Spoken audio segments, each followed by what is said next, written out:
Get started, ladies and gentlemen. And because you're a beautiful audience, I'm going to tweet you. All right. Welcome everyone. Let's get settled. Welcome to New America. I'm Sharon Burke. I'm a senior advisor here, and I run a new program called Resource Security, which is looking at energy, water, food, climate, and also how it all fits together. So I'm delighted to be here today for this wonderful event. Our partners today in this event are the Pew Charitable Trust. Heather Macera and Lynn Abramson are here in person, and we have the Clean Energy Business Network from the Pew Charitable Trust is live streaming. I think some of you are here in person as well. So a lot of this event today is thanks to them and also to the Clean Energy Business Network. And we are just delighted today to have with us Secretary of the Air Force, Deborah Lee James. She is the 23rd Secretary of the Air Force. She has very deep experience in the defense sector. This includes, I think, 10 years with SAIC, including most recently president of the technical and engineering sector. Is that right? Exactly. And also spent some time in the Clinton administration as Assistant Secretary of Defense in the Office of the Secretary of Defense. She has worked on the Hill, on the House Armed Services Committee. Turnabout is fair play, right?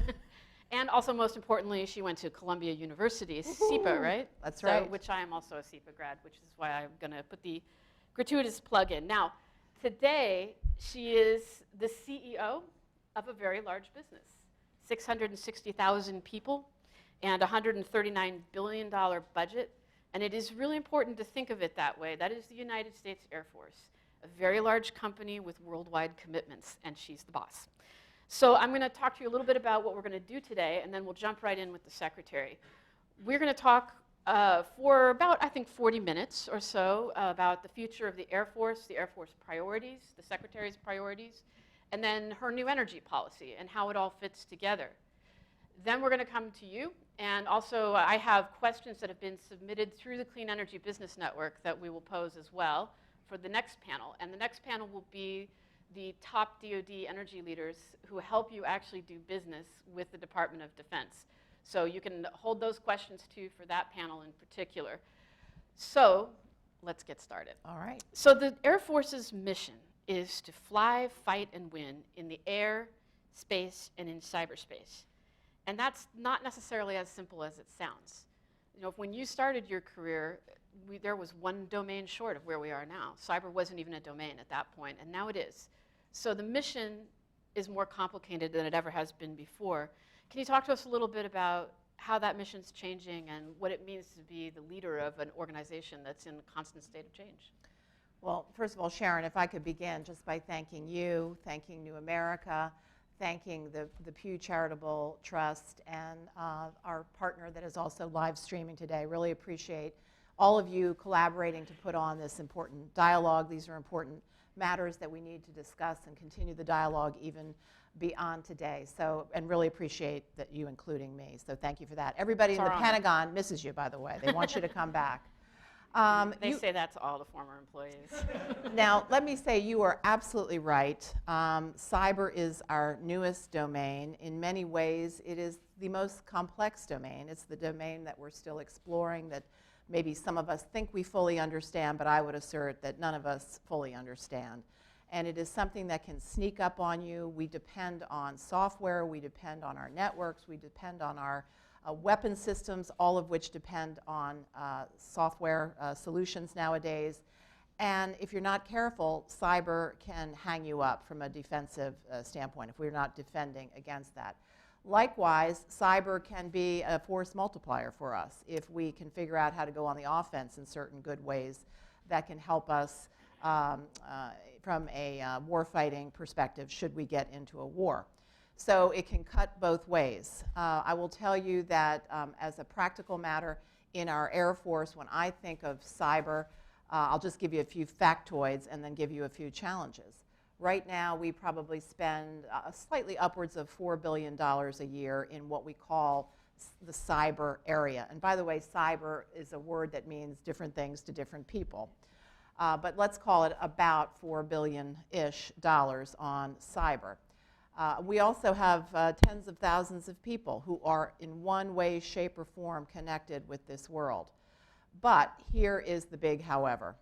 The vast majority of the people and the dollars at present go to operating our network. Now, operating our network, keeping it running, patching things, bringing it back up if it goes down, this is important, but it is insufficient by itself. We also have dollars and we have people who are destined for the defense arena, so protecting our networks, protecting our weapon systems. And then we have a third category of dollars and people that are more focused on the, let's go on the offense, let's figure out how we can use cyber as a substitute for kinetic effects. Our challenge, here comes the big challenge, over the next few years is going to be to gradually shift dollars and people, manpower, away from the network ops and more to focus on defense as well as substituting cyber for kinetic effects. So that's going to be a tough challenge. I think leveraging the private sector to help us more in network ops is certainly going to be part of that. But that's the big challenge, how to shift to more defense and the ability to substitute for kinetic effects, call it the offense. Now, if I could just one more minute on cyber and bring it back home to the real subject of today, and that is energy and the importance of energy for what we call mission assurance. I was recently in Europe, and among other countries, I visited Ukraine and I visited Estonia. So in case anybody doubts that cyber is an important issue these days, go tell it to Ukrainian and Estonian people, because in talking with their governments, they have both gone through over the last several years major cyber attacks, and they believe these attacks to have been malicious and deliberate. In the case of Ukraine, the entire electric grid structure was brought down in certain sections. First time that an attack like that has succeeded. Of the country. In the case of Estonia, which just FYI, a very interesting NATO partner, which is very, very dependent, much more than the United States, on e-governance as well as on e-commerce. So we all do e-governance and e-commerce to a degree, but Estonia is extraordinarily doing this, very, very far-reaching amongst the entire population. They suffered a cyber attack as well, which brought down their e-governance and their e-commerce, which had a paralyzing effect for the period of time. So this is real, and that's one form of a cyber attack. Another could be against our energy infrastructure. And think of it in the case of aircraft. Our aircraft can't run without jet fuel. Well, jet fuel to aircraft, electricity is to cyber. If someone were to stop the electricity to a certain base, it could very much affect our cyber activities and activities beyond cyber. And so that is why we are so focused increasingly on energy assurance. We say mission assurance through energy assurance. And let's pick up on that a little bit more. And I do want to get some more big picture Air Force. But I'm curious, I mean, mission assurance is a shift. In the past, the Air Force energy policy has focused on saving money and on operations. But mission assurance is really a shift in nomenclature, if nothing else. Is this completely different? Are you moving away from the Air Force's past policy? We are not moving away from our past focus. We certainly still want to save money wherever possible, and we are saving money through efficiencies in the energy arena. We want to continue to focus on cleaner forms of energy, and we're continuing that march. We're also trying to create a culture of energy awareness amongst our airmen. So we're trying to put out more educational materials so that people will be aware of their impact on the energy portfolio and on the cleanness of our planet and so on. But you're right, the mission assurance is a new doubling down for the Air Force. So we're going to, we've started a new team of people who are going to focus on this going forward. We're taking a page out of the Army's playbook, because the Army, we feel, has done a great job of focusing on mission assurance, and we want to now replicate that. And it's really a recognition of the new world order, and it's a recognition that several of our key, I'll say, core missions are really, really dependent on access to energy, and I come back to electricity being a key fuel once again. So I mentioned cyber, very, very important, electricity to cyber. Also very important for our ISR, our intelligence, surveillance, and reconnaissance. People call them drones. We call them remotely piloted aircraft. And the third one I'll give you is space. So we have space operators sitting on planet Earth at certain locations, and they're operating satellites that are in geosynchronous orbit in some cases. Just imagine if they lost connectivity. So GPS went out. Just imagine. So this is why mission assurance through energy assurance, particularly in those three areas. So the Air Force is, the Department of Defense is the single largest user of energy, arguably in the country as a single institution, definitely within the federal government. And within that, it's the Air Force is more than 50% of DoD's energy use. So to say that you're shifting to a mission assurance, so, it sounds like this is threat-driven to some degree, like we talked about Ukraine and the threat to the grid. Was that an important driver here? And the reason I asked that, too, is that that's a sustainable driver. Leadership changes, people have different priorities, but when it's threat-driven and is about the Air Force mission, which is, again, make sure I get it right, fly, fight, win, then are these things that last and that outlast the tenure of this administration, which is obviously a pertinent question at this point. So I believe the answer is yes. Of course, you can never know that for sure, and I will, in my final months, I hope have the opportunity to interface with the transition team and perhaps my successor to be able to emphasize this important area as well as several others. But I think what makes this most enduring, and I come back to that word, mission.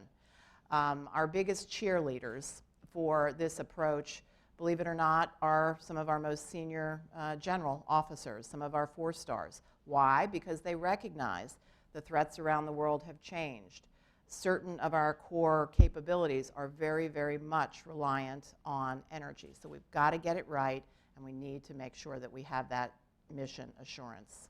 Let's pick up on that threat question a little bit, because you've talked a lot about that in recent days, about Russia and the nature of the Russian threat, about Daesh or ISIS, and the nature of that threat. China, North Korea has helpfully put itself in the news, as it periodically does, with ballistic missiles. Can you talk a little bit about, in general terms, how you're looking at the threat environment for the Air Force? If you want to relate it to energy security, that'd be great, but I think it's helpful to know in general terms what you think are the drivers right now in terms of the threat environment and where they're going to go. And are there threats that are emerging that you're particularly concerned about? I think we are in the most complex, uncertain, and rapidly changing threat environment. The greatest challenges, if you will, to the national security of the United States and to our partners around the world that I have seen in my 35 years of working on national security issues. You just we never seem to predict correctly what's going to happen next. So you just mentioned the top threats that we are worried about around the world. And many of those threats either emerged or they certainly have gotten worse, I'll say, in the last merely 2.5 years that I've been Secretary of the Air Force. So, for example, if you go back a mere 3 years, we were still partnering with Russia on many different aspects. And then it all changed when they invaded the Crimea, and of course they're continuing to stir up trouble in Ukraine. They're investing and testing in space and nuclear in ways that are worrisome to us. They're in Syria. Different, qualitatively, quantitatively different? That are different, that's right, that are more worrisome. So all of this These are all Air Force missions that you watch very closely. These are Air Force missions, and of course our missions are missions for the entirety of the Joint Force, and including our partners frequently, because much of what we do enables others. So again, the whole picture has changed on Russia, and to me that is the top threat, certainly from a long-term perspective, because they are a major power that is acting in ways that are very worrisome. So that's relatively new, changed fundamentally. And then we have much more activity that is worrisome from China in the South China Sea, as an example. China also is investing and testing in space and in different capabilities that are worrisome to the United States. Talk a little bit about what China's doing in space. Well, the best example is several years ago, China tested an anti-satellite weapon, and they successfully launched that weapon from their territory, and they blew to Kingdom Come one of their own satellites, which caused thousands of pieces of debris, most of which are still in orbit. And by way of background, even small pieces of debris, when it's whirling around at something like 40,000 miles an hour, can do significant damage to a constellation, which is not only our constellation, a worldwide constellation of all different types of satellites. So debris in space is bad, and testing of anti-satellite weapons generally doesn't give us great comfort. Now, there hasn't been a similar test where they've actually done the destruction of a satellite since that time, but they have continued That they have the capability. They have continued to test, and you have to assume that if a country is spending money and testing and it's going on for years, that there's a purpose behind this. So that is probably the Having top concern. space as a contested domain is new for us. Exactly. We've had dominance in that area, but we're looking at a future where that may not be the case, and that directly impacts the Air Force. Well, we have to, of course, remain in defense of our assets. We have to remain in control of the situation. And so we've got to make sure that we're doing the correct responses. The biggest thing in space for us is, yes, we're shifting dollars and manpower and new types of systems. Space situational awareness, understanding what's going on in orbit is critically important. But even more important is we're shifting the culture of the people who are focused on space. Right. Because this is a domain where we hope not, but it is certainly possible that a conflict on Earth could bleed into space. And if that happens, what do we do? So just like we have war games and exercises, and we create tactics, techniques, and procedures for all kinds of eventualities on Earth, we're now thinking this way as well for the space domain, to make sure that we're ready should this occur. And you mentioned culture, and that part of being ready is a culture change. And this fits very nicely into the top 3 priorities that you talk about quite a bit, which is people, balancing readiness and modernization, and money. So I wanted to talk to you a little bit about those 3 things. Culture in particular, so you've talked already about the changing mission in cyber and in space, which is the dominant culture, going back to the dominance word, for at least the image that you have of the Air Force is the fighter pilot, the fighter jock. And that's kind of been the soul of the Air Force for a long time. Are we looking at a very different Air Force where it's no longer a culture with the fighter jock, it's now gamers in dark rooms with joysticks? I mean, how do you manage that kind of culture change? Well, our fighter pilots and our other pilots remain very important to us, but if you add up all of the people in the Air Force who are pilots, it's actually a relatively small number vis-a-vis the entirety of the Air Force. So the way I like to think about it is we are focusing some additional attention on other communities that haven't received quite as much attention in the past. So we've talked about cyber, we've talked about space. We have the nuclear enterprise. So very early in my tenure, some of you may recall, there was a cheating incident that occurred at Malmstrom Air Force Base, and that caused me to shift what I was doing. I went out to kind of look at what was going on at Malmstrom, talk to not only the leaders, but some of the airmen as well, and I did it at all the nuclear bases. And other leaders in the Air Force were doing a similar program, and we all came back to Washington and compared notes, and we realized that there were some cultural issues going on here. There was some systemic problems with the way we were training, the incentives that the airmen had in place to do well, and so on, and that we had to fundamentally look at that and make some changes. So that's another community that we've focused on. And then the final community I'll tell you about is the world of the RPA, the remotely piloted aircraft, which have been absolutely critical in a number of ways, but particularly in another threat that we're facing, and that's the threat of Daesh in the Middle East, and I'll say extremism in all of its forms. So having that ISR and that strike capability has been extremely important for us, and yet the pilots who, albeit are not in the air, they're on the ground, but they are piloting these aircraft, they haven't necessarily received the full-up attention. And culturally, at least in the beginnings, they weren't fully, I think, viewed in the same light as other types of pilots. And we've been working to change course on that ground as well. So you see, I wouldn't say that we're reducing the importance of any one community. I prefer to think of it as we're elevating and we're giving recognition and we're giving focus to some of the other communities. So a more multivariate community at this point. Yes. Going forward. And does that affect how you recruit and retain people as well? You mentioned a little bit in there about the nuclear community and that you needed to go, almost a full vertical rebuild for the incentive structure. Our focus for recruiting and retaining, and there's also developing in there, because in order to retain, of course, we need to develop, we need to take care of families, so there's a lot that goes into it. But the type of airmen that we need in the future, we want to continue to get very high quality people who have come through high school. Some have already received some college education. We need agile, quick thinkers, people who are prepared to run with ambiguity at times, because we don't always have full information. So what we're looking for are those sorts of qualities. Obviously, people who respect our core values, prepared to live with the core values of integrity and service before self, excellence in all that we do.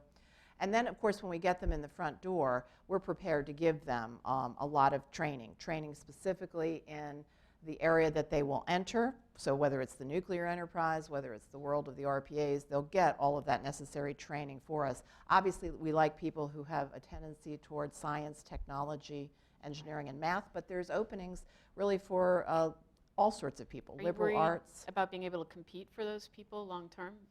We are. As the United States of America, we're probably not producing, certainly not enough graduates at the more senior levels, college, master's, PhD, but nor are we producing enough high school students who have an affinity for science, technology, engineering, and math. But I think we're all worried about that. The Air Force is in the so-called war for talent, along with the other services, along with the private sector. So it is a concern. So far, though, we're holding our own. We've got high-quality young people coming in. So you're modernizing your people, but you're also modernizing your force structure and your actual equipment, your platforms. And I wanted to ask you about one in particular. I'm sure you know it's coming, which is you talk a lot about that tension between readiness and modernization. How does something like the F-35A, which the Air Force you just announced is ready? What's the opportunity cost of a big, expensive platform like that when you're talking about across your entire force structure, nuclear, space, cyber? How do you balance that? Well, you just said it. It's a balancing act. There's no secret sauce formula. These matters come down to judgment calls. So if we look back at the history of the F-35, it's a history which, if I had the power to rewrite it, I would, because, of course, overall, it's taken too long, and there were too many schedule slips, and, of course, it's gone over budget. And that's the part I would love to rewrite. But the part that I am really bullish about is the fact that we're there now with what we call the initial operating capability. That's combat capable, but it's not yet full warfighting capability. So over the next few years, the plane will get better and better and better and more capable. The thing I'm bullish about is it's exactly the type of aircraft we need for some of these high-end threats around the world that we believe are going to be the key threats of the future. And by the way, when I say high-end threat, I mean anti-access aerial denial types of environments. That is to say, the type of an environment where we have integrated air defenses, surface-to-air missiles, the ability to shoot us down, or the ability to interfere in some substantial way in cyberspace.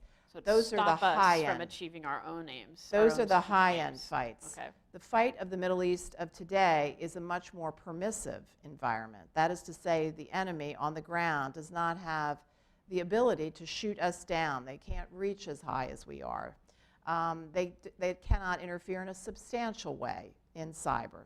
They can't interfere in space. So that's a much more permissive environment. So we're building for the high-end threat, as well as taking care of the more permissive environments along the way. And the F-35 will be the core of our fighter force, the core of that high-end capability for the future. So that's why I'm bullish.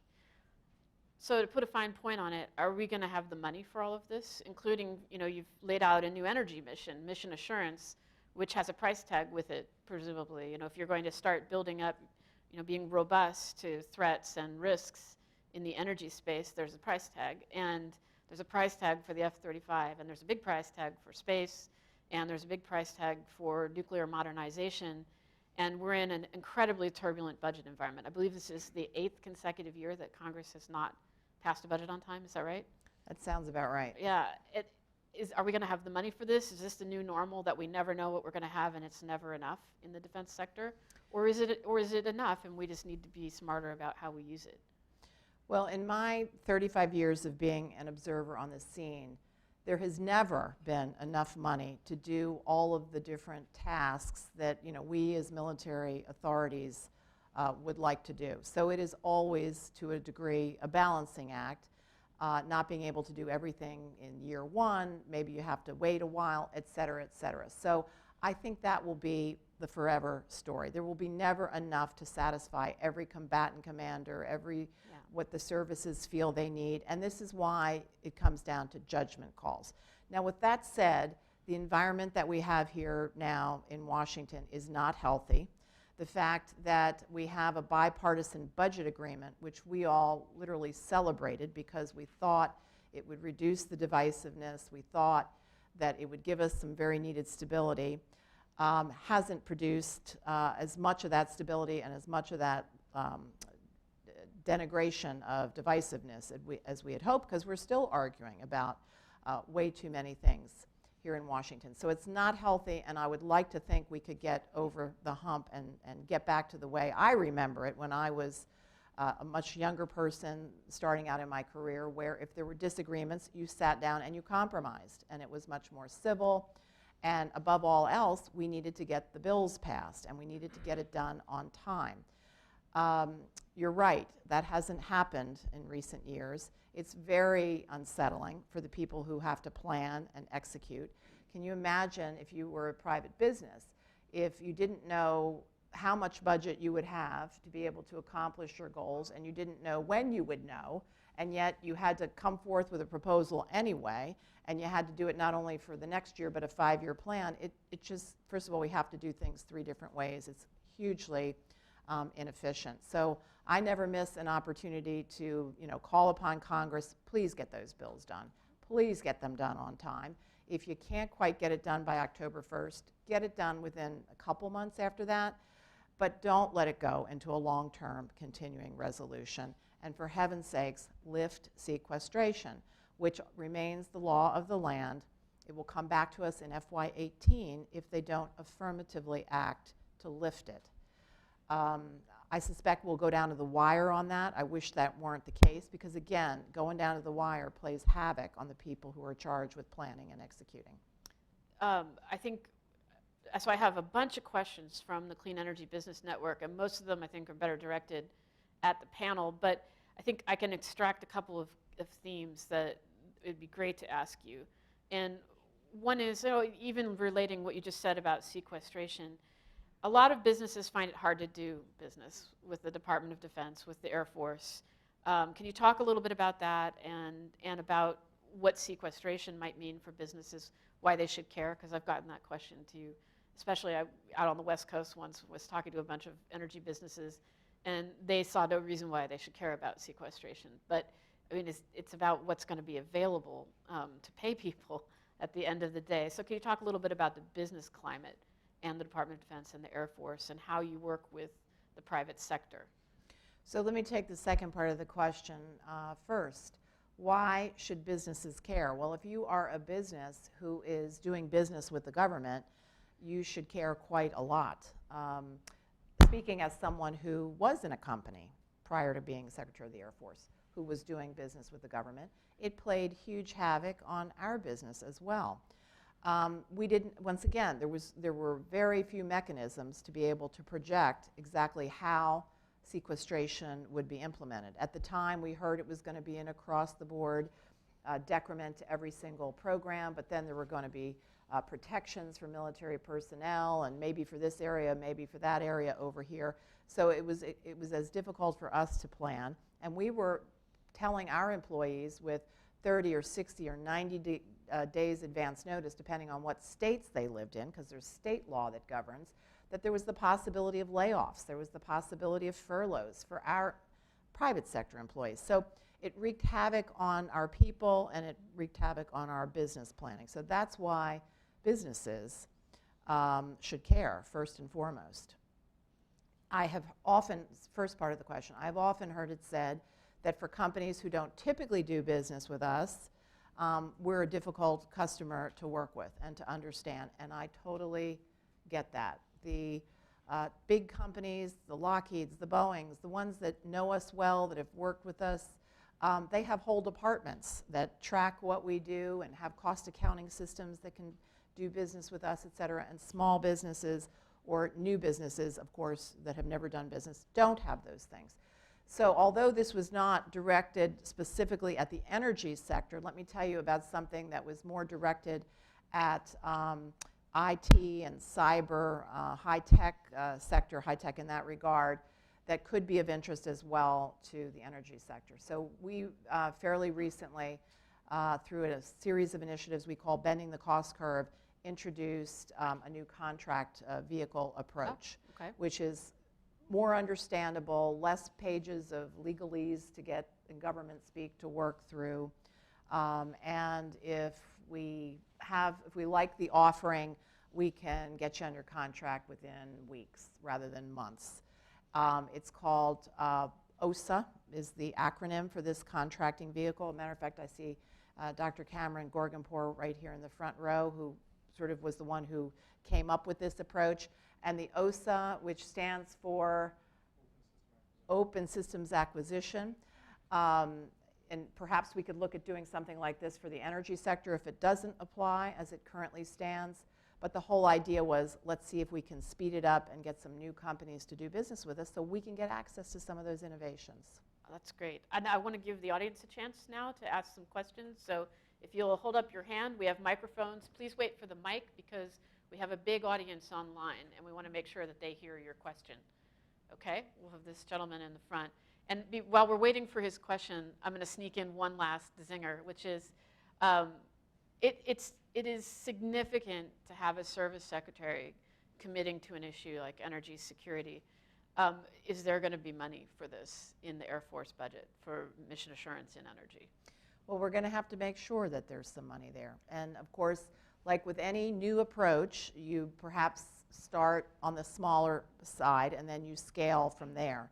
So what we have done so far is, thanks to Miranda Ballantyne, who I want to give her a shout out, and she'll be on your panel, of course, following our panel.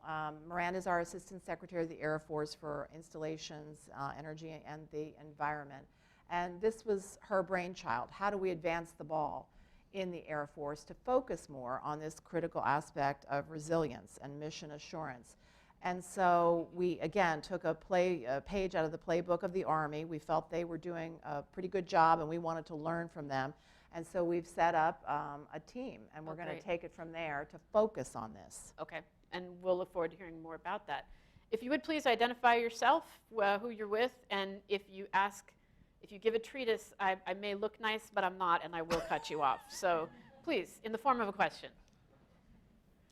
Yeah, hi, James Drew from Aviation Week. Secretary James, the Air Force just launched its next generation ICBM and cruise missile programs competitions just last week. And so with this close to a presidential election and a new administration, what are you doing with those programs to ensure that the next president will have the flexibility to either speed those up, slow those down, or make alterations to those programs? Well, first I'd like to say that you're right, James, that we are approaching a presidential election. But even in a year or in a several-month period leading up to a presidential election, the work of government needs to proceed. And the fact of the matter is, we, in the case of these two RFPs that you referenced, one is for the next generation of ICBM. The other is for the long-range standoff weapon, which will replace the aged Alcom, so that's a weapon that would go on an aircraft. Both of these are to replace systems that will age out, and if we don't take action, we may find ourselves behind the 8 ball. And our nuclear deterrence, which is the triad, of course, has 3 legs, and we, the Air Force, are responsible for the bomber leg, which the LRSO is associated with that, and we are associated with the ground-based, and the ICBM replacement is associated with that. We are responsible for making sure that those 2 legs are credible and effective. And it's not very credible to a potential adversary around the world if they know that your systems are aged out or aging out and they aren't going to work beyond a certain date. So we felt that this is part of our charge as government officials. We need to keep advancing the ball. Now, of course, any new team can come in, just as when President Obama came in. There was a nuclear review conducted at the time. That nuclear review essentially endorsed what I just said, that we need to proceed to modernize appropriately to make sure that our triad remains credible into the future and that the systems are safe and secure and work. A new team could likewise do a similar review, and if there's a course change, that would of course be up to them. But for now, for as long as we're here, we're charged with doing our very best to fulfill the objectives of government. We'll take a couple of questions, but you made a comment yesterday about the no first use policy, which is germane to this. Can you comment on that as well?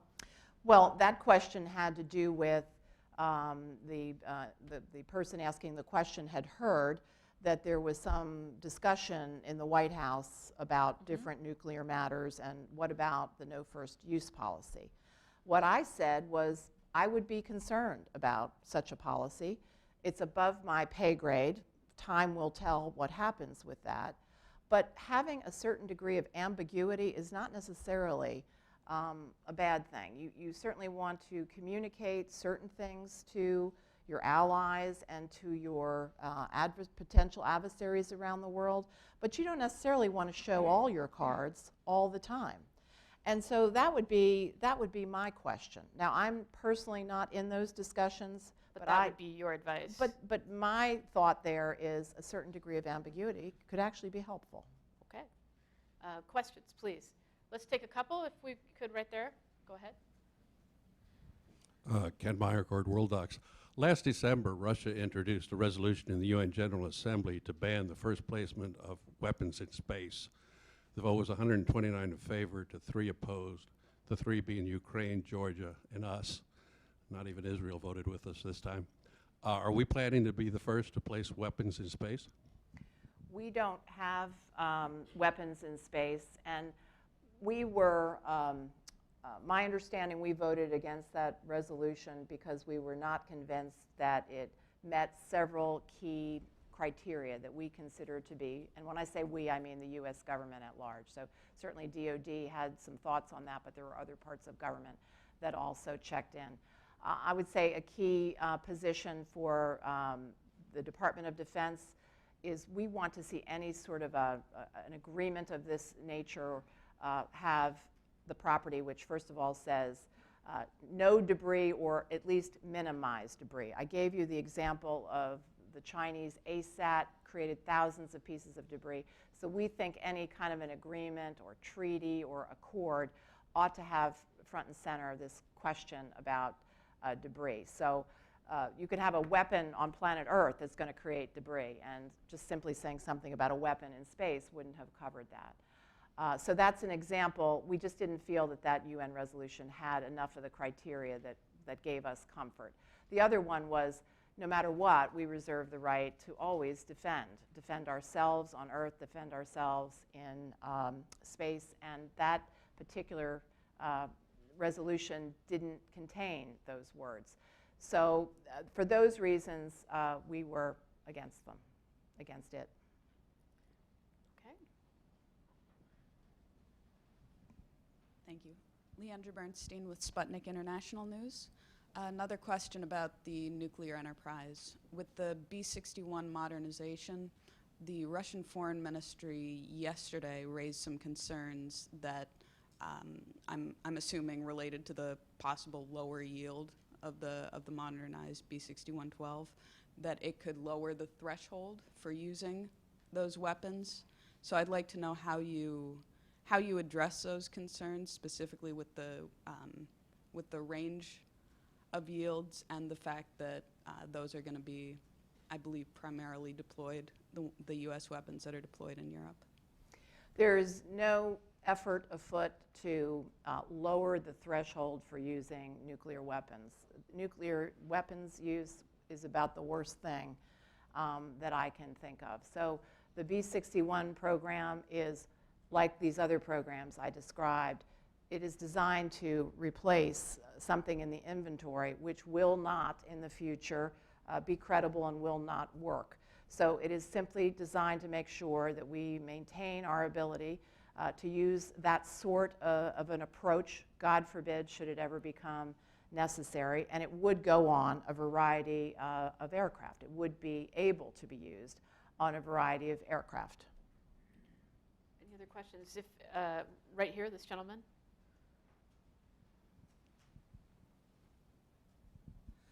Yes, Mrs. Secretary. Are you happy with the boundary line between DOE and DOD, both in terms of energy initiatives like R&D and also on the nuclear front, because DOE does a lot of the nuclear stuff? So if you had a new administration, what kind of split would you like to see between DOD and DOE? I have been happy, the degree of partnership that I have felt with DOE, so I'm not aware of any huge controversies there, certainly not at my level. We have worked very collaboratively with them. There have been times when their piece of a program and our piece of a program, because of developmental issues, perhaps gets out of sync where one side is ahead of the other. But you know, I've seen this happen within the Pentagon as well, so I would not lay that at the feet of the fact that we're two different agencies. So I'm sure there's always room for more collaboration and more improvement, but I've been, you know, very satisfied with the relationship. Okay. If there's no other questions, I have a question for you to wrap it up. My colleagues here in the International Security Program under Peter Bergen have done a great deal of work on what they would call drones and what you would call remotely piloted vehicles. And they've looked at the full range in their work of everything from the human rights connotations to what it means for a counterinsurgency strategy to be using these kinds of weapons. Do you have any comments or thoughts on that? And are these different weapons qualitatively, do they have a different moral dimension of war when you start using artificial intelligence and unmanned vehicles, you know, and robotics? Have you thought about that, and any comments in that area? I have thought about it, and I am a big believer in these systems. And the reason why we are sticklers, and we don't like the word drone, but we do call them remotely piloted aircraft, is because the word drone gives the connotation, I think, on a lot of the American people perhaps feel this way, that there's no human in the loop. And let me assure you, there are quite a few humans in the loop. It just so happens those humans are controlling the aircraft on the ground. So we have not only the pilots, which we've talked about today, we have sensor operators, we have intelligence analysts that take the feed, who make sense out of what is being seen. And then, yes, at times there are precision strikes that occur from those vehicles. And I want to underscore the word here, precision. So let's just take the operations that have been ongoing now in the Middle East for some number of years. The operations in the Middle East and the coalition, particularly led by the United States, and a big chunk of that has been the United States Air Force, has been remarkable in the history of warfare. There has never been a more precise campaign. All of the weaponry that we are using is precision weaponry. Now, that's not to say it's perfect. War is ugly, and it can become confusing. So there have been some mistakes made, but if you look at the totality of the operation and the number of strikes, it is remarkably small. To me, it's a miracle. But that's the power of precision, and not all, but some of that has come from the unmanned systems. So I'm a believer in these, and to the extent we can use those systems, that puts fewer of our own pilots at risk, and I would turn that around and ask, well, what's the morality of not doing our very best to keep our own people safe? To me, that's a very moral position. So I have done some thinking about it. I am a believer, and I do think we have all kinds of checks and balances in the system, not to mention the rules of engagement, which place a high premium on take good care and be as sure as you can be before a strike occurs, and then we use precision weaponry, and the vast majority of the time we hit precisely what we are trying to hit, and they are the bad guys and the infrastructure surrounding the bad guys. You know, we started out with how much has changed since you started in this business, and so just for a last comment, what do you think the future of the Air Force looks like, and where do you think there's going to be a lot of change going forward? Because I mean, it seems sometimes like the pace of change is just so fast now, and it's almost hard to imagine where we might be 10 years from now, but you have to do that when you run an organization like the Air Force. So what do you see coming down the pike? 10 years from now, I hope to see an Air Force which is somewhat larger than the Air Force of today. You know, we've been downsizing for 25 years. That stopped a couple years back, and we've been on a modest growth path ever since, which is crucial we keep that up because we've probably gone too far in that downsizing. So we need to recover from that, and we need to grow certain key areas. So I see an Air Force that will be somewhat larger. I see an Air Force that will be more modern in terms of our systems 10 years from now. So by way of background, our aircraft inventory is on the order of 27, 28 years old as an average, but we have some that are 50, 60 years old, and we have others that are that are newer than that. So on average, we ought to see a newer Air Force. We'll have more F-35s. We'll have KC-46 tankers online by then. We will have the first B-21s by that point. That's the long-range bomber. That's the new bomber. We'll be more modern and more resilient in our space architecture. We'll be more advanced in cyber. We'll perhaps have a new generation of ISR 10 years from now. So I see a more modern Air Force in all of the key ways. And I also hope that we will have, by our own measurement system, a more ready Air Force. So it doesn't give me great comfort that on the order of half of our combat air forces are not what we consider, or I should say that our top commanders consider to be sufficiently ready in the case of a high-end fight. Okay. I want to get those numbers up, and 10 years from now, I would certainly hope that that will be the case, that we will have moved the needle substantially. And then finally, because 10 years from now, I suspect we're still going to be concerned about money, and why shouldn't we be? Because this is the taxpayer dollar we're dealing with. I hope we'll be an even more efficient Air Force, and that's why I always talk about make every dollar count and looking for efficiencies wherever possible. And energy is just one of those elements where we hope to do better and better. That's a great note to end on. And thank you very much for your time today and for sharing your thoughts with this audience and with New America. So thank give you, her a Sharon. hand, please. Thank you. Thanks, everybody. If I could ask our wonderful panel to come up to the stage, we'll reset the chairs for you. Go ahead, sorry, Simone. You can come up slowly so we get the chairs in place first.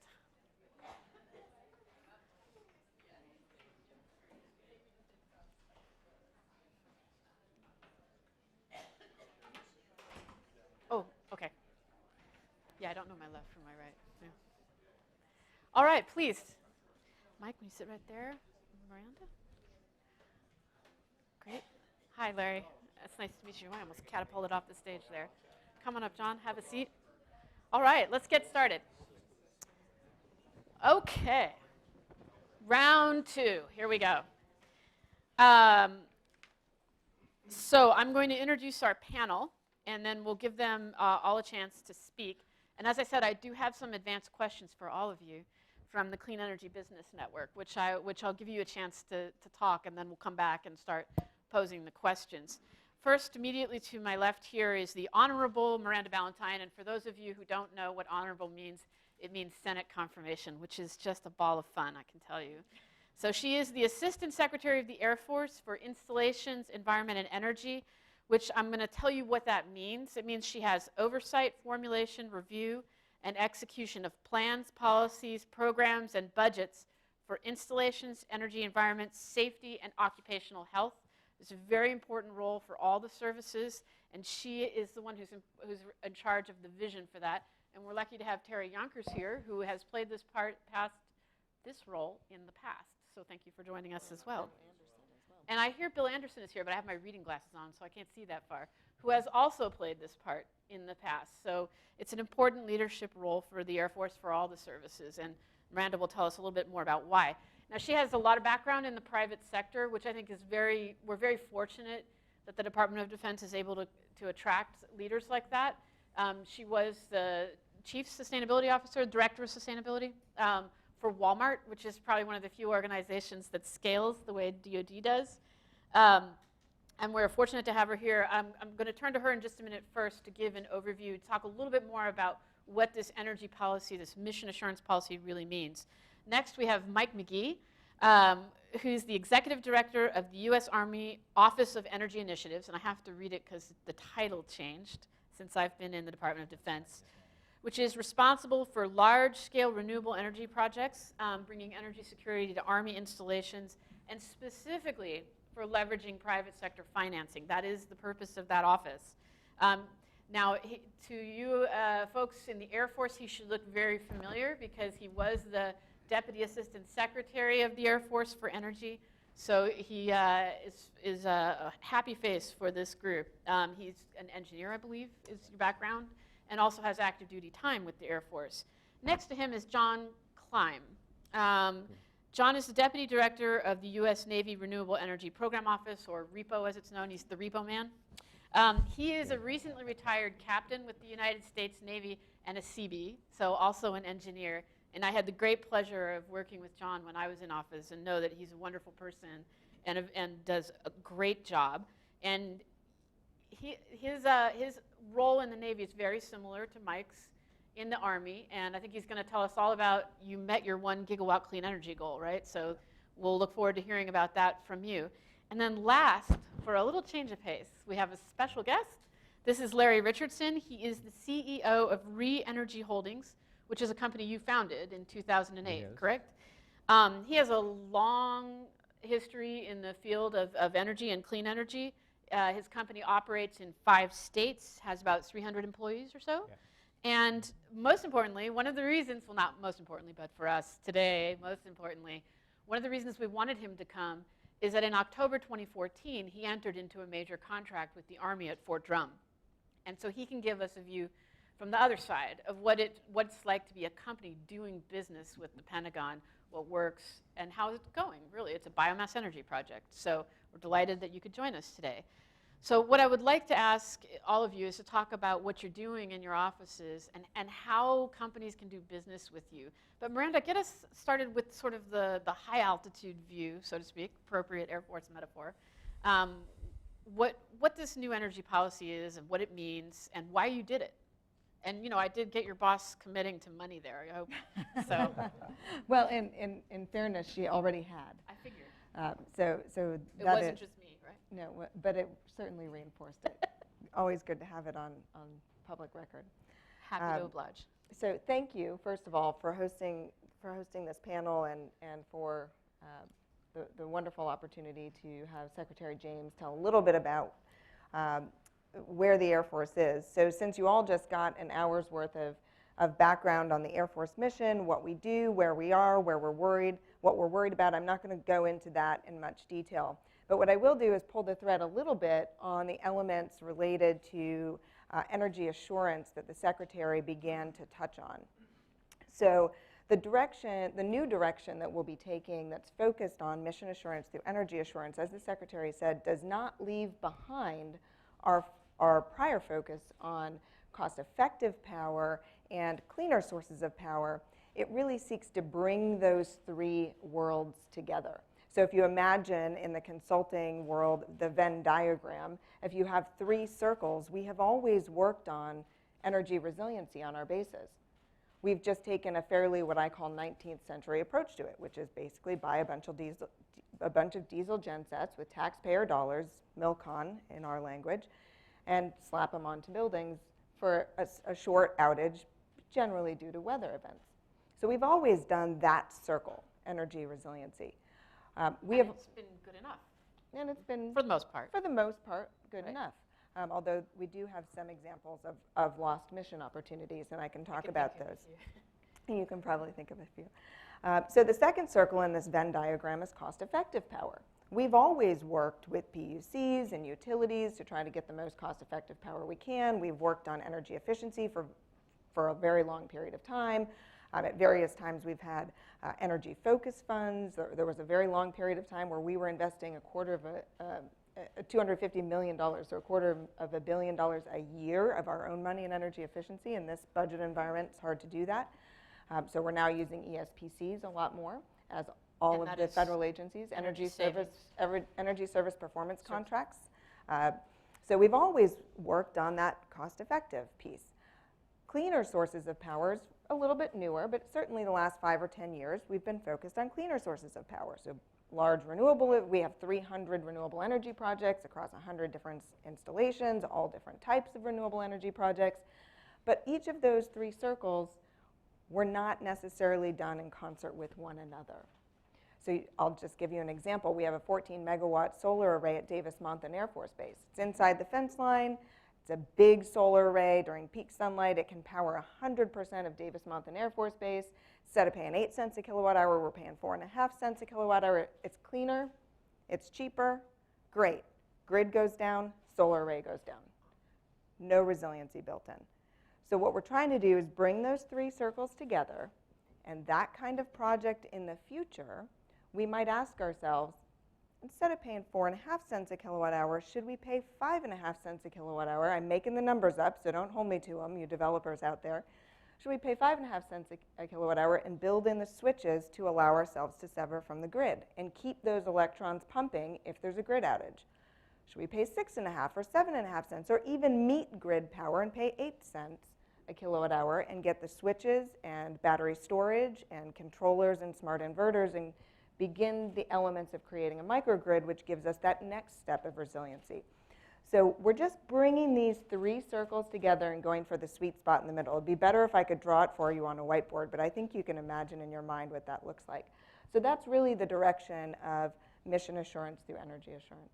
And that's that kind of continuity of operations.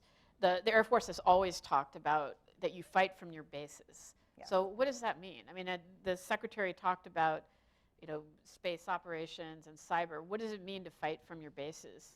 So let me give you one example. I'm going to pull the thread a little bit on the remotely piloted aircraft example that she gave. But she's absolutely right that space, cyber, and more traditional air dominance is dependent on not just jet fuel, but electrons at our bases. So if you imagine a remotely piloted aircraft, so Global Hawks, Predators, Reapers, they could be flying anywhere in the world.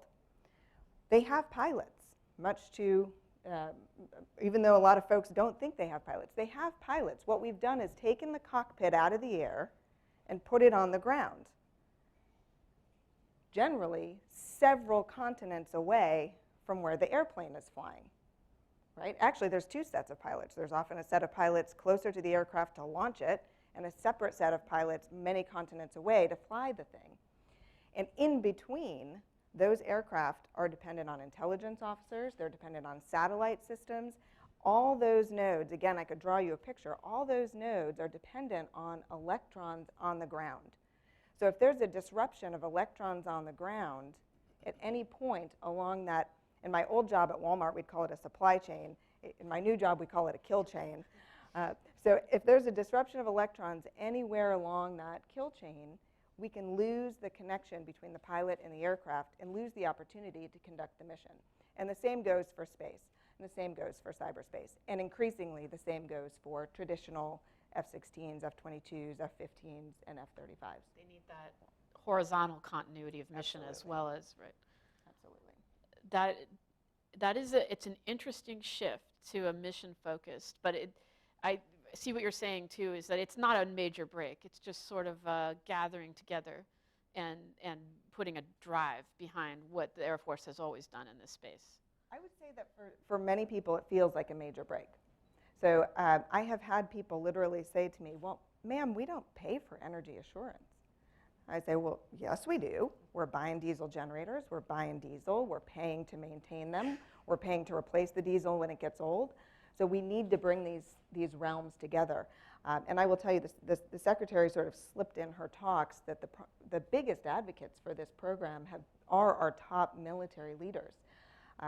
There has been a latent anxiety about the changing threat environment and our increased dependency on our national utility grid and the national utility grids everywhere that we work for quite some time. And people really do understand that the threat environment has changed. People really do understand that we are no longer just worried about a 2 or 3 or 4 day outage because of a windstorm or a hurricane or an ice storm or a squirrel or routine maintenance or a pole falling down. They understand that our adversaries are actively targeting us for long-term outages, specifically to disrupt our missions. And that is, in case anyone's wondering, why this event was called Blue Skies to Black Starts, because black start is a term in an electrical outage. It's a worst-case scenario. So that is a shift change, looking at the grid and the fact that we rely on the civilian grid for military goods. So there's a significant shift in emphasis. Is it going to mean new business for companies? I hope it will. Certainly standing up a new Office of Energy Assurance gives us more resources, both people and money, to take in projects and build them out. It also will mean, I think, different business. So we know how to stamp out the Davis-Monthan solar array that I just talked about. Most of you in the room know how to stamp that out. It's still newer territory to really build out fully severable smart microgrids that allow us to have continuity of operations. There is not an off-the-shelf solution yet, at least that I've seen, that allows us to do that in a rapid way, the way that we now do solar PPAs as a society. So I think it's slightly different business, and the natural question, and you brought it up, is, okay, well, what is the value of resilience? Yeah. In that Davis-Monthan example, is it 5.5 cents or 6.5 cents versus the 4.5 cents for just the PV? And so we can talk about that. I'm sure all of us have opinions and perspectives on that. Something that DoD has wrestled with is how to put a dollar value on energy security. Yeah. And Mike, the Army's really led the way on this. The Army went hard and fast into how to build energy security at bases. So can you tell us a little bit about what the Army's done and what what the business model is? Sure, I can tell you a lot about what we've done, but I'll try to keep it to a little. Thank you very much for having the Army here today. I'm very delighted to be with you and all my colleagues as well. And what a great setup you had with Secretary James here. Boy, she nailed it. She really set the stage that allows us to talk about energy security here. So thank you for that. And Honorable Burke, I know you've asked me to call you Sharon, but culturally I just can't do that Sharon, now, not while wearing this Army lapel pin. But it's necessary to emphasize through repetition. It's about mission. If you're not from the military establishment and you're thinking perhaps a corporate entity that was alluded to with Secretary James, how the Air Force could be viewed as like a corporation or the Army, but in fact there is no profit and loss consideration that we do. There is a bottom line, but our bottom line is mission. And so you're going to hear that over and over and over. So how do we deliver mission? How do we ensure that we're ready to fulfill the mission requirements? And so through that lens, then we look at all things, and to include energy. So how do we assure that we have the mission-enabling energy that we need to fulfill that mission? And that's where we start using terms like energy security and energy resiliency. I think those are important terms to talk about briefly about the Army's structure, which is that if you talk to someone that's in the sort of the traditional power delivery business, one of your utilities, a power plant operator, they will talk in terms of safety, reliability, and affordability. And that's sort of been their mantra for decades: safety, reliability, and affordability. Is it safe to use? Is it safe for them to do? Is it safe for you to get access to? Is it reliable? Does it stay up? Is it going to just break and drop? And then affordability: can you afford to use that energy? You'll hear us talk about energy security as an extra dimension, which to me is, if there is someone who is trying to do harm to your energy delivery system, are you ready? In the safety, reliability, affordability world, yes, nuclear plants have some provisions for a determined attacker scenario by all means, but at many of your components of your delivery system, you'll see a chain link fence and a keep out danger sign, and that constitutes security. That's really just more safety than security. So we'll talk at an additional dimension of security. What if there's a determined attacker looking to bring down your power systems in the United States? There are scenarios that are realistic. They may be of low probability, but the consequences are extremely high, and we've been asked to contemplate those. Then further, there's another dimension that we call resiliency. What if your plan fails? What if your security setup does not do the job? What is your plan B? For the power industry, they've signed contracts and agreements with linemen from other power companies in other states, and they'll be there to repair the system and get it up as soon as they can. With us, we need 24/7, 365 operation of these systems that are executing missions right now today. There are lives at risk, and there are lives on the line. And so we cannot afford disruption to power, as was articulated by Honorable Ballantyne. So through that lens, then, what can we do about that? Well, there was another topic that was raised substantially, which is budget. And you can do everything that you can imagine as long as money is no object. So if you've got the money, you can do everything. We do not have the money to provide the level of energy security and resiliency to our nation's power system that we rely on. We are almost utterly dependent on that. Of course, we have backup generator sets at many of our critical facilities. That's pretty commonplace, not just in the military, but also in the private sector. But that is not sufficient for the kinds of threats that we envision are out there and that we've been asked to contemplate. So with that, then, what can we do about this? What can we bring to bear to ensure that there's an enhancement to energy security lacking the budgetary resources to do so? So the Army recognized, I think, rather early that there were several trends developing. One is there's a substantial amount of investor interest in investing in this space, the renewable energy space. There is money out there that's looking for a home, that's looking for an investment opportunity. If you've got a big enough pocket, you're probably looking for a way to get a piece of that, but they are looking to invest in renewable power. There's investors out there looking for that. The Army recognized that. How can we capitalize upon that? Second, there is an increasing demand, there's certainly a desire, but a demand by the American people to increase renewable power as part of the power mix. That seems to be a prevailing trend that is continuing. And then that's another trend the Army recognized. Another trend is that I believe the utility business for the bulk power system at large is warming up to the idea of the distributed generation model. That is the older model of a large centralized power plant, typically powered by cheap coal, pushing power long distances is not going to be the model of the future. It is going to be more power plants, smaller, perhaps instant-on kind of plants that may be powered by natural gas or another component, but then also that's where renewables can have a place. A distributed generation model with smaller power generation assets is where renewables can find a comfortable home. So these trends, when you start to look to divine a way through them, the Army created what is now known as the Office of Energy Initiatives, the OEI, my office.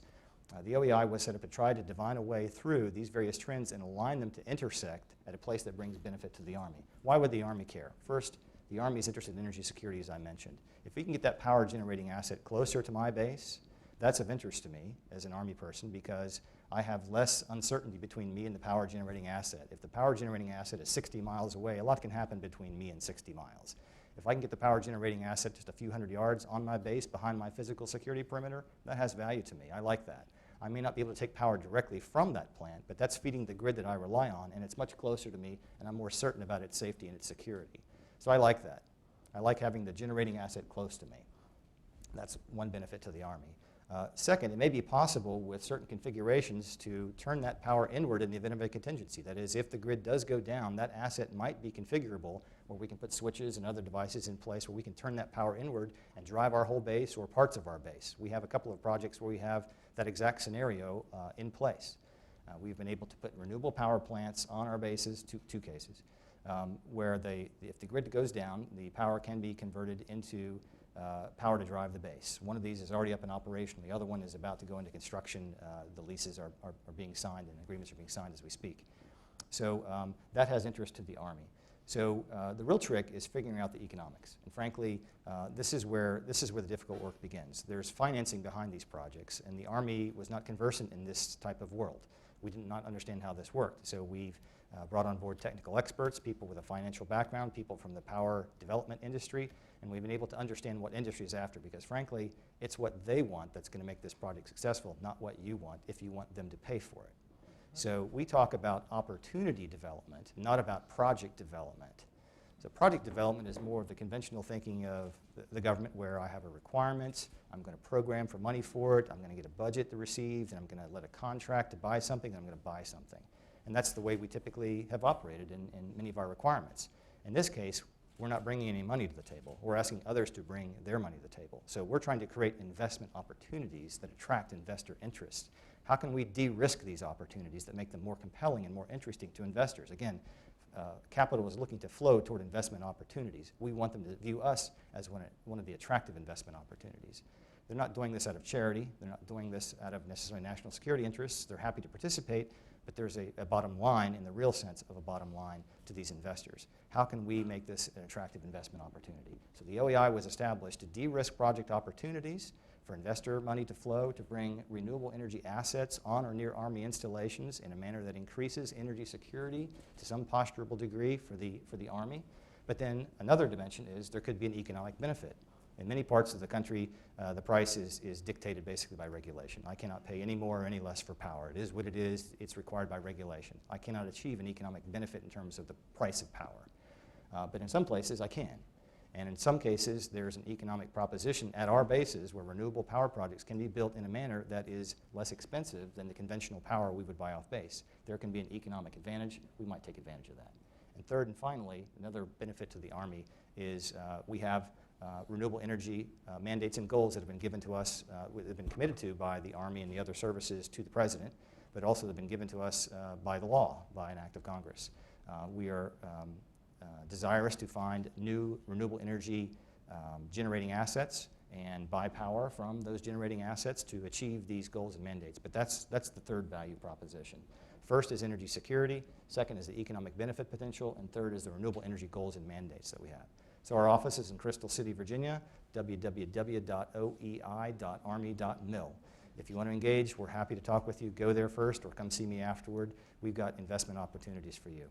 And your office is specifically set up to help businesses connect with the Army, and that's also, John, what your office is, correct? And also the Navy, all the services have had great leadership support, but Ray Mabus, the Secretary of the Navy, was there early, there first, and has had a very strong commitment to promoting clean energy. And I think the Navy's benefited from that. So maybe you could tell us a little bit about that and about your office and how it works. Absolutely. And if it's different from what Mike just described. Yeah, absolutely. And it's really an honor to be here on the panel. What a great opportunity to talk about the Department of Defense's opportunities. But before I start, I was reworking in my mind my remarks this morning, because when I heard Ms. Ballantyne use the word kill chain, I thought, yes, I can talk about kill chain, because when I hung up the uniform, folks said, all right, now when you're a civilian, you gotta talk different to civilian audiences. You can't use the same terms. So I said, all right, well, kill chain describes what I want to talk about best, but I cut that out. But now I know it's okay to use that. So I'm going to talk about kill chain. Secretary Mabus. And by the way, it means being killed, not killing, when we talk in this sense about kill chain. Yeah, well, it'll make more sense when I get through it, go through it. But kill chain really describes what we're trying to do and what this is really about. And the mission of the Navy is to fight and win our nation's wars and maintain freedom of the seas. That has to be done by a presence. Whenever there was trouble in the world, we would send a battleship, and now we send a carrier to make a point, to establish a presence. In order to have that presence, you need access to safe and reliable power, both at sea and at shore, because shore is the start of that kill chain. That is where the ships sail from. They sail from our piers, and the planes take off from our runways. That's the start of the kill chain. And in order to get the ships to the place where we need to establish the presence, we have to have access to safe and reliable power. And so accordingly, the Secretary of the Navy early on said, hey, we need to diversify our power portfolio, and we need to add renewable energy. And we need to do that for three reasons. First is economic. Renewable energy is cheaper, and it acts as a hedge against the volatility of brown power. Second was power surety. If we have renewable energy on our base tied to our kill chain, like Mike was talking about, that helps us get that power surety, that safe and reliable power the Secretary wants. Finally, it's resiliency. We can go from we can have a black start capability. That's what we're we're after. And so accordingly, the Secretary of the Navy set a 1 gigawatt goal, and that was done in 2009. Unfortunately or fortunately, the President grabbed hold of that and he re-announced that in his State of the Union pitch. Well, fast forward to 2014, the Navy, we had only gotten about 83 megawatts of that 1,000 megawatts or 1 gigawatt that we needed. So you can imagine that he was a little stressed because the administration was coming to the end. And so he copied a playbook from the Army where he stood up a renewable energy program office to maintain laser focus on achieving his goals of renewable energy for those strategic warfighting capabilities that I described earlier. And the first thing we did was we established strong partnerships with industry. Southern Company was an early partner. They helped us define 3 business models that were structured and aligned to operate at the speed of industry. Those 3 business models that we're using today are buy it, book it, and build it. Very simple. The buy it model is illustrated in a project that actually we're going to throw the switch on this month, and we call it the Whopper project. And what we did was we aggregated the electric loads of 14 bases in the southwestern United States to buy 210 megawatts of power for those 14 bases, and that field is located in Arizona, but the power is piped to those bases through WAPA, which is part of the Department of Energy. WAPA stands for the Western Area Power Administration, and they brokered the deal. And over the term of the deal, the Navy's going to save $90 million. And a third of our power for the southwestern United States is going to be provided by that. So that's valuable to us because we were able to take a portfolio approach to solving a problem. The next model is the book it model. And what that is it's a real estate out grant. And instead of us collecting rent on that, we get infrastructure upgrades. And so an example of that is a project that we're finalizing negotiations on that now. John Baxter's here, he's negotiating that project. What we're doing is we are closing in on a deal, 900 acres, 150 megawatts. And what we're gonna get from that, instead of rent, we're getting enhanced bird airstrike hazard management, which is a real problem for us. And catch me offline, I won't go into the BASH problems, but it's really important to those of us that fly planes. The second piece that we're going to get is we're going to get a load following generator and microgrid controls in support of the Joint Strike Fighter that's going to be fielded at Lemoore. That's going to give us black start capability and mission continuity at the start of our aviation kill chain, because that's where we train our pilots that fly out to join the aircraft carrier that go to the Western Pacific to sail in the disputed waters that I talked about earlier. So this project is really important, and it illustrates how we can quickly use this book it model to achieve the energy security goals of the United States Navy. The last model is the build it model. And what that is it's an on-site power purchase agreement with a developer that provides power directly in support of the base. Example of this project is in Hawaii at Joint Base Pearl Harbor Hickam. We're doing a 17 megawatt project that will provide power to the Navy and the Marine Corps and the Air Force that is at Joint Base Pearl Harbor Hickam. That project will save us money over the term of the lease, but more importantly, it provides us power surety. So along the way of achieving the Secretary's 1 gigawatt goal, which we got last December, we got 1.1 gigawatts under procurement, we learned a few things. We learned first that we can achieve savings from the buy it and the book it model. We also learned that we can get valuable infrastructure upgrades. We got $63 million of infrastructure upgrades in the form of microgrid controls, undergrounding of electrical distribution lines, and black start capability. $63 million of money that Congress would have never appropriated for us, but we did that by taking either underutilized land and putting it to a valuable purpose that serves both the base and the community.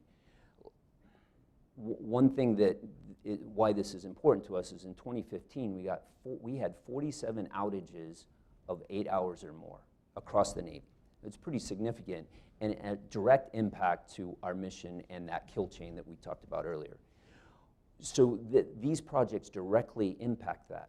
One other thing that we didn't realize until we got to the end was that we've averted about 22 million tons of greenhouse gases, and we've caused about $1 billion of economic investment to local communities and created 240 jobs.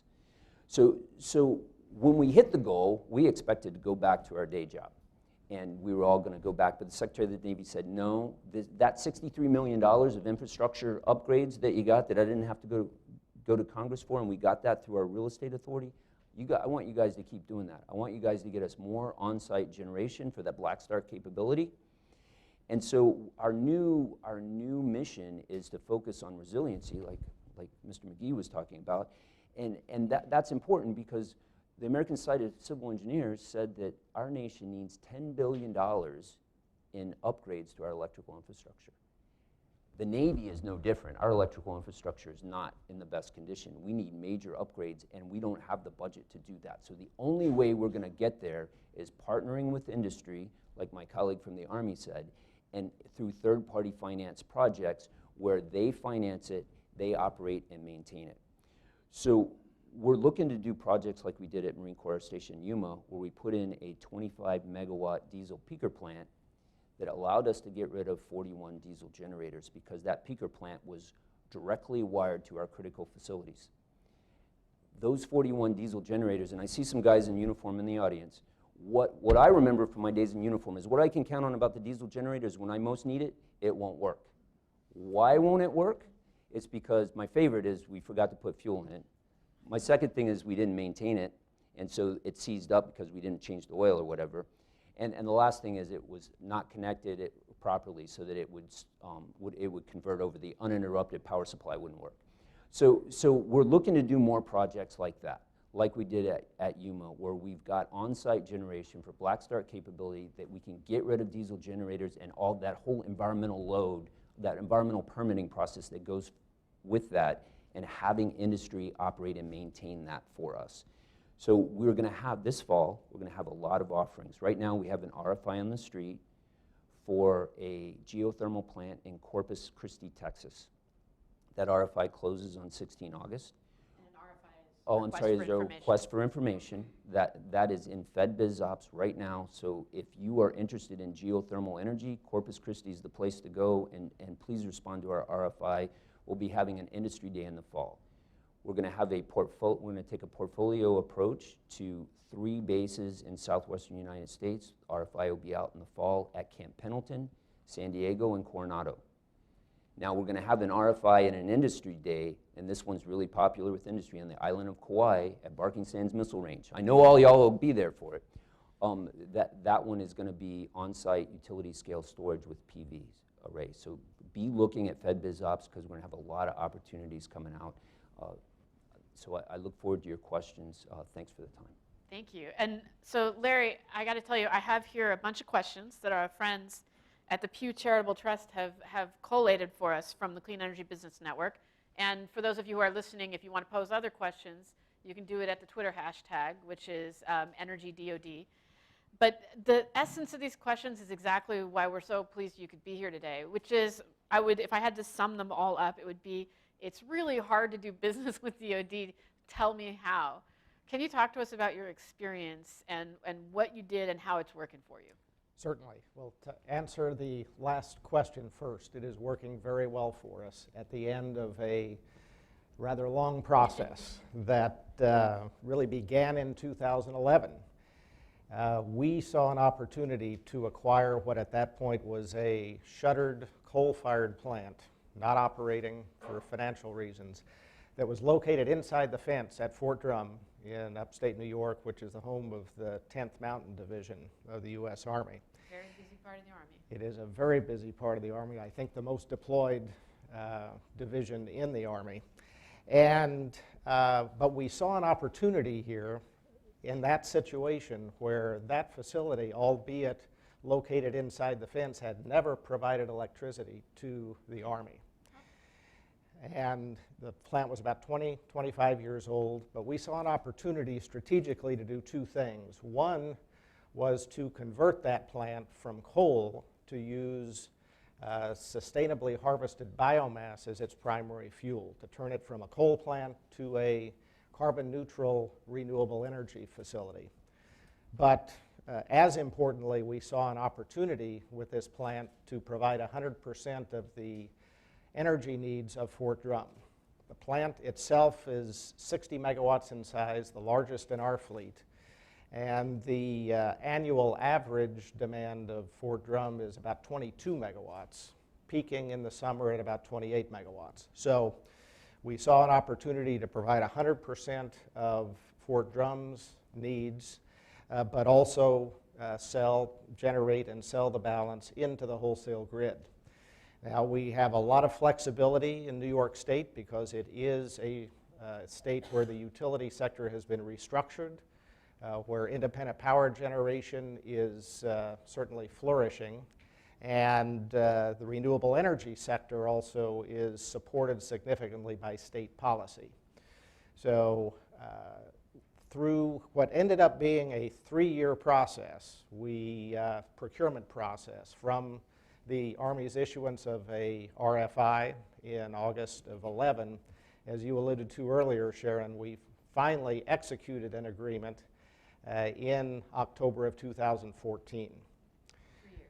So 3 years, and I think Mike would agree that that was 3 years of learning experience, not only for us, as it was our first contract with a federal entity, contract with a federal entity, but I think also for the Army as well. In fact, when we started, the OEI was actually the Energy Initiatives Task Force in its early stages of development.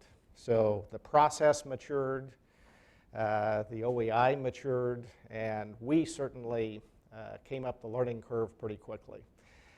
But in the end, through the retrofit of the facility, and then the interconnection, the physical interconnection of our facility to Fort Drum's 2 substations, we have deployed over $50 million in capital, private sector capital, as Mike alluded to, with the support of a 20-year power purchase agreement with the Department of the Army, and also an agreement with the state of New York to sell the renewable attributes into the state of New York program.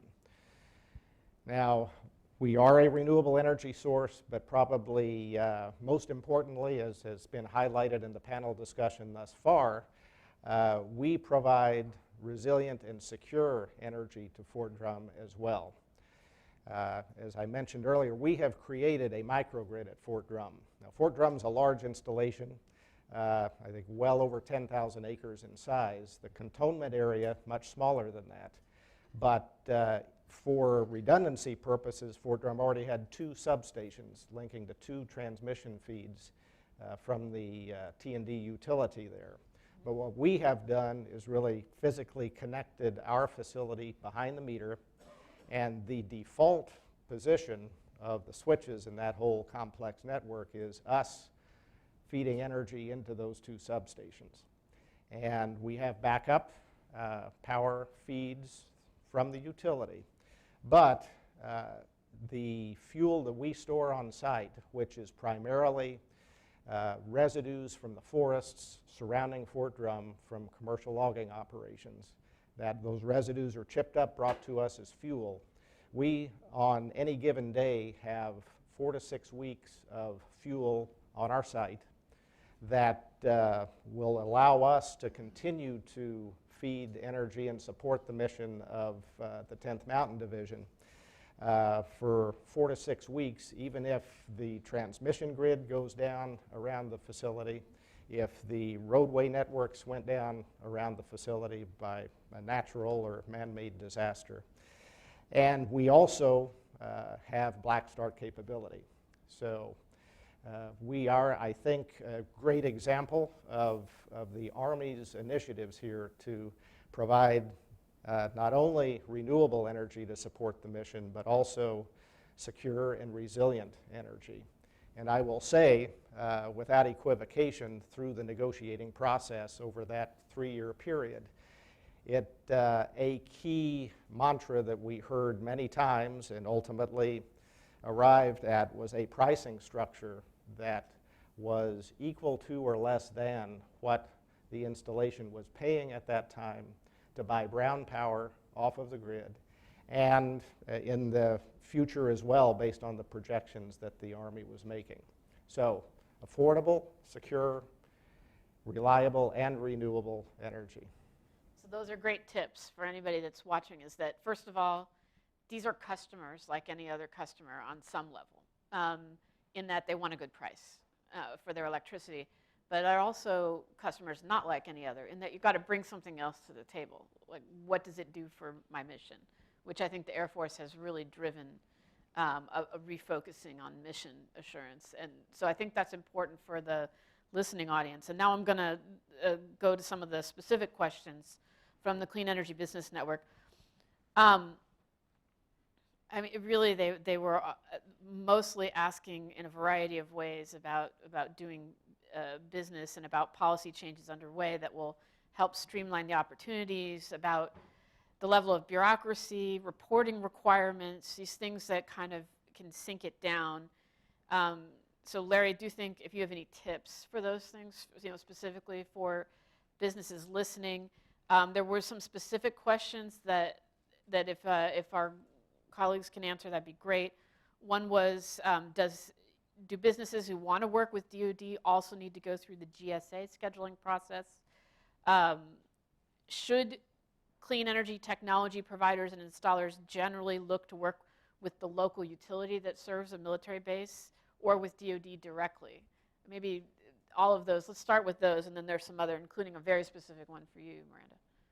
Well, I think, Sharon, I would say that one of the things that was most helpful to us, while we saw the opportunity, advocated for the opportunity, we retained the services of folks who had navigated the procurement process, navigated the halls of the Pentagon.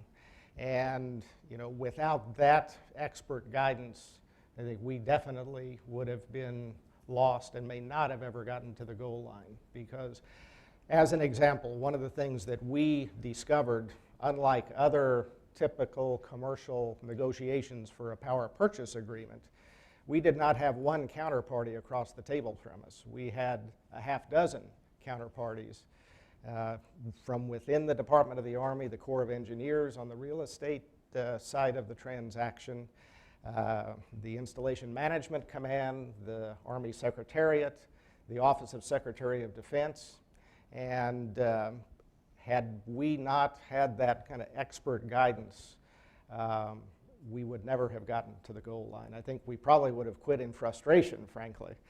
But knowing that we had those a variety of constituencies across the table from us was important, and to navigate the complexities of the Department of Defense procurement systems as well. Now, are you structured to help with that? Is that part of what your goal is? So I want to chime in with a little bit of a private sector story to give us all a little bit of historical context to remember that what seems like standard business practice today, power purchase agreement with independent power producers for renewable energy, is actually still a fairly new approach to procuring power. And I'm going to tell a story from my Walmart days. It took Walmart 3 years to sign their very first solar PPA. So they set a goal in 2004 to be 100% renewable. It took 3 years to sign one PPA because it was new. It took 5 years to get the first 100 done. It took 1 year to get the second 100 done, because it takes time for organizations, lawyers and contract officers and everybody to get their head around a new way to do business. And frankly, that's why the Air Force, when we stood up our Office of Energy Assurance, went to these two and said, you've had the Office of Energy Initiatives for a long time. You've figured out how to do the contracting, how to get the lawyers comfortable, how to work with the regulatory environment. You've figured it out as well. Rather than us starting from scratch, let's build it within.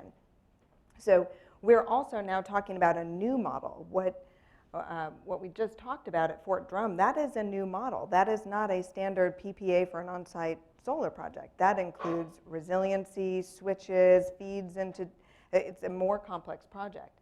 So as all three of us move in that direction, and we all have pilot projects and completed projects moving in that direction that incorporate a bunch of other values, it's going to take us a little bit of time to figure it out. Now you add on top of that the complexities of the federal government acquisition rules and the fact that we use DLA energy to do our contracting sometimes, we use the Army Corps of Engineers to do our contracting sometimes. There are different contracting types. It could be commercial contracts, it could be non-commercial contracts, and each of those standard contracts have different provisions. We just had a whole discussion about some provisions that are really the risk provisions, the termination clauses, which really are almost always the clauses that cause us consternation. And frankly, same in the private sector. For those of you that are developers, you're probably nodding your head. But the termination clauses are different between the commercial and non-commercial.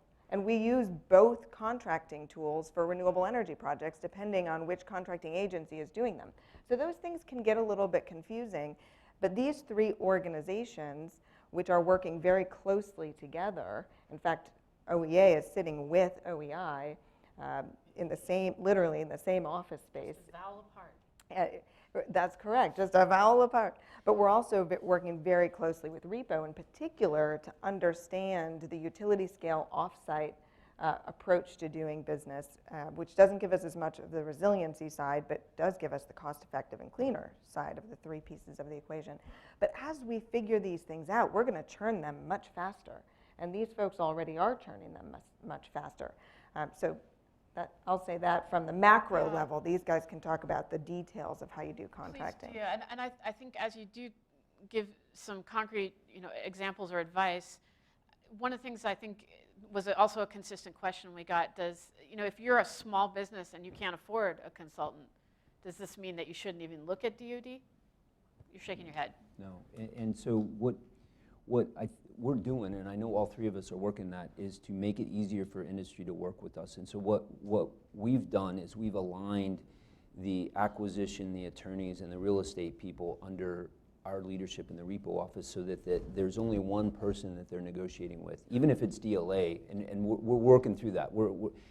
And we'll get there, where it's just one person that they've got to negotiate with, and that makes it easier for the small business guys to come in the door. And I would encourage the small business folks to come talk to us because we can team them up with partners that we are working with. And so one of the things you said earlier was, well, who do we work with? Do we go to the repo or OEI or OEA already, or do we work with the utility company? And they've kind of got to have some market awareness and maybe come talk to us, because right now I would say, yeah, you need to go talk to Hawaiian Electric and Guam Power Authority because they're looking for partners to execute the real estate out grants that we've got with them for 44 megawatts and 28 megawatts in Hawaii and Guam respectively. Go reach out to them. In other cases, they need to respond to our RFI and work directly with us. But if you're a small business, come talk to us. We'll hook you up with the other developers that we know need their information. Absolutely. The federal government is always interested in supporting small businesses. That's how we grow jobs in our economy, and there's definitely plenty of opportunity for small businesses. That being said, some of these projects are large scale, and the small businesses may find it difficult to compete in that space. But if I could address some of the concerns I think that are in the questions that you received, right? So to be a little bit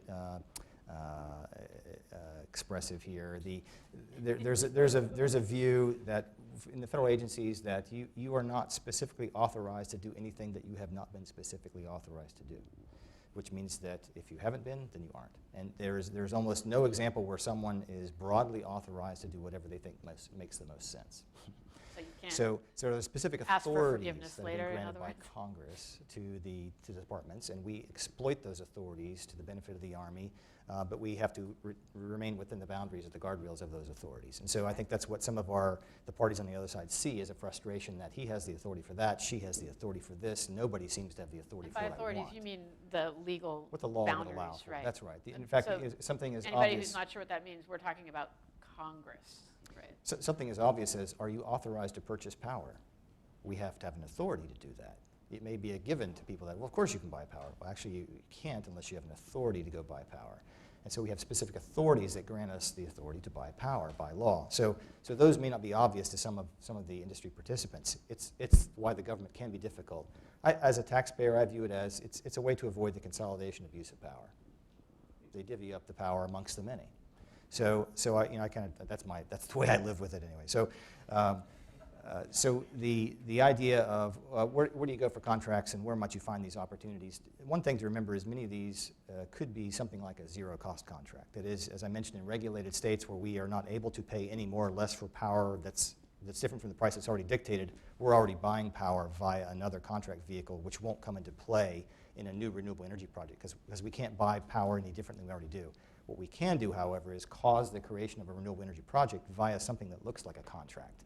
And a lease is a contract, and we may use the lease as a vehicle to have a contractual relationship with you as a developer to construct, own, and operate a plant that has mutual benefit, but I'm not buying power from you in some cases, right? So there is no purchasing of the power that goes on. There needs to be a contract to seal the deal, so it's something like a no-cost contract. And there's various authorities we have frankly bent, B-E-N-T, bent to serve this purpose. With some trepidation, but we have now come with some normal channels that we follow to utilize these authorities to cause these projects to come to fruition.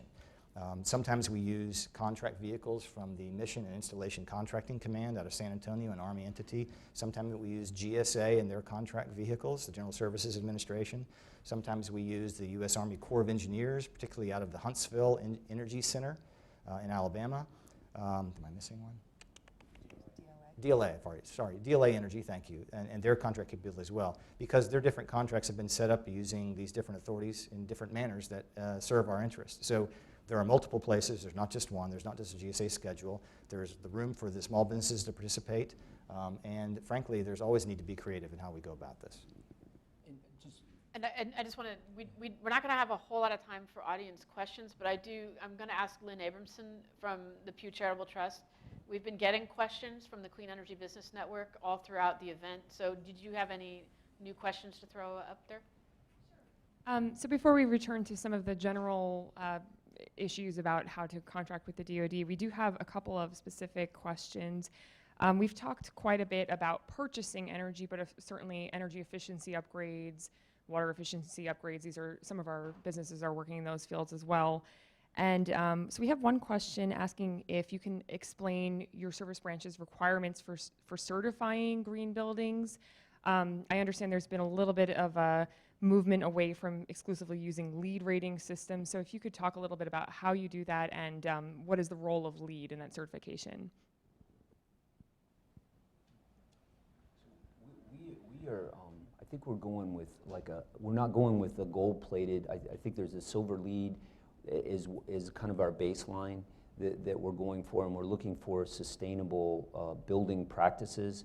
But that's kind of the baseline of where the Navy's at, and it's really about what is the most cost-effective, sustainable military construction project that we can get.